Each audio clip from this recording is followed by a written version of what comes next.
Сәлеметсіздер ме, қымбатты көрермендер, каналымызға қош келдіңіздер. Әлемдегі және Қазақстандағы жаңалықтарды алғашқылар қатарынан біле отырғыңыз келсе, арнадағы подписация және бір ғана лайк түймелерін баса отыруды ұмытпаңыздар. Ал ендеше бастадым. Танымал тележүргізуші Диана Скатова Instagram парақшасында былай деді: екі адамның бір-біріне шын ықылас пен қалтқысыз қызмет етуі не араларындағы адал махаббаттың, не асыл достықтың арқасы.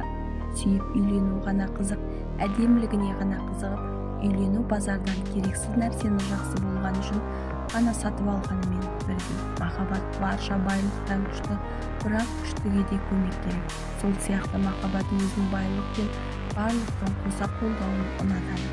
Қыздың жақсы жігітке шығуы, жігіттің жақсы жар таңдап алуы жеңіспен пара-пар.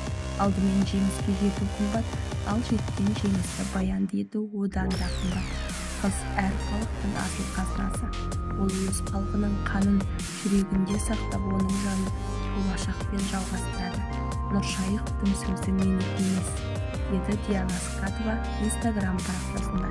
Бізді тамашалауда жалғастырыңыздар, сау саламатта болыңыздар.